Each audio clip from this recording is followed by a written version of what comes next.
கருட புராணம் என்பது இந்து மதத்தில் உள்ள 18 முக்கிய புராணங்களில் ஒன்றாகும். இது விஷ்ணு பகவானின் ஒரு முக்கிய பக்தரான கருடன் மற்றும் விஷ்ணுவினிடையே நடந்த உரையாடலின் வடிவில் அமைந்துள்ளது. இதில் முக்கியமாக மரணத்துக்கு பின்பான செயல்கள், ஆத்மாவின் பயணம், பித்ரு கடமைகள் மற்றும் தர்மங்களை பற்றி பேசப்படுகிறது. இந்து மதத்தை பொறுத்தவரையில் சைவ மற்றும் வைணவ புராணங்கள் இருக்கின்றன. அவற்றில் மிக முக்கியமாக கருதப்படுவதுதான் கருட புராணம். பரம்பொருளாகிற விஷ்ணு பகவான் தன்னுடைய வாகனமாக கருட வாகனத்தில் ஏறி உலகை வலம் வந்து கொண்டிருந்ததாம். அப்பொழுது அவருடைய வாகனமாக கருடன் திரும்பி விஷ்ணுவை பார்த்து ஒரு கேள்வி கேட்டாராம்.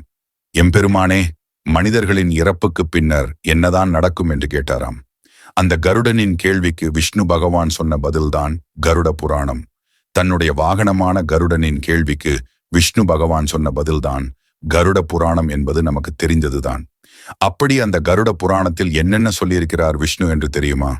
கருட புராணத்தில் மனிதன் இறந்த பிறகு அவர்களுடைய உடலில் இருந்து பிரிந்த உயிரானது எங்கு செல்கிறது, என்ன செய்கின்றது, சொர்க்கம் நரகம் போன்ற விஷயங்களும், சொர்க்கத்துக்கு யாரெல்லாம் போவார்கள், நரகத்துக்கு யார் செல்வார்கள் என்றெல்லாம் விளக்கமாக சொல்லப்பட்டிருக்கிறது.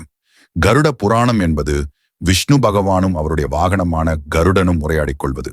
கருட புராணம் 2 பகுதிகளாக பிரிக்கப்படுகிறது.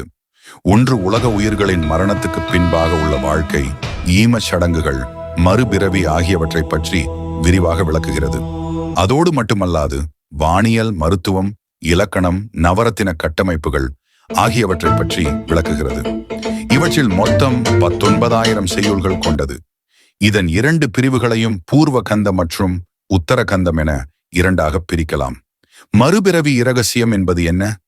மாற்றம் என்பது மாறாதது என்பதை நாம் கேள்விப்பட்டிருப்போம். அடிக்கடி எல்லா விஷயங்களுக்கும் இதை பயன்படுத்தியும் இருப்போம். அப்படி இருக்கும்போது இதை இந்த மறுபிறவி விஷயத்திலும் கூட பொருத்தி பார்க்க முடியுமே? ஆம், மாற்றம் ஒன்றுதானே மாறாதது. அதுதான் இங்கும் பொருந்தும். மனிதன் இறந்த பிறகு அவர்களுடைய உடலில் இருந்து பிரியும் உயிரானது வேறு எங்கு செல்லும் என்பதை தெரிந்து கொள்ள வேண்டும் தானே? பாவமும் தண்டனையும் உலக உயிர்கள் பல்வேறு விதவிதமான தண்டனைகளை பெறுவார்கள் என்பது நமக்கு தெரியும். ஆனால் என்னென்ன பாவங்களுக்கு என்னென்ன தண்டனைகள் என்ற விவரங்கள் நமக்கு தெரிவதில்லை. அது பற்றி மிக விளக்கமாக கருட புராணம் சொல்கிறது. மனித வாழ்வின் கடைசி பயணம் என்பது இந்த பூமியில் முடிவெடுக்கும் ஒரு நிகழ்வேதான். ஆனாலும் அதற்கு பிறகுதான் உண்மையான பயணம் துவங்குகிறது.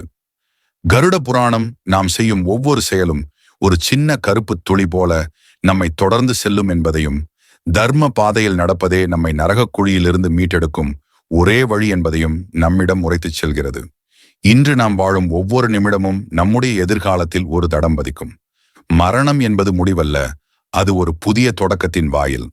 அந்த வாயிலில் நம்மை எதிர்கொள்ளும் யம தர்மராஜனிடம் நாம் சொல்வதற்கான பதில்கள் இப்பொழுது நாம் வாழும் வாழ்க்கையிலேயே உருவாகின்றன.